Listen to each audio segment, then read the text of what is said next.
Welcome to Drawliper channel, and in today's video I am going to show you how to lock home screen layout in your Samsung Galaxy A05 phone. If you want to add or remove any apps from your home screen, then you can easily do it. If you touch and hold it, then tap on remove, and you can see it's removed successfully. Now if you want to lock your home screen layout, just go to app screen, then tap on three dots at the top right corner of your display, then go to settings option, and then scroll down a bit, and here you can see lock home screen layout option. Now just enable this option from here, and it's done.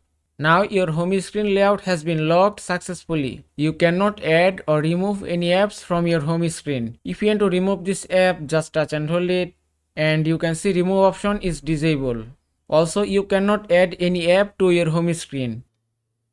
And that is how you can lock home screen layout in your Samsung Galaxy A05 phone. I hope this video was helpful. If it was, please give it a thumbs up and don't forget to subscribe.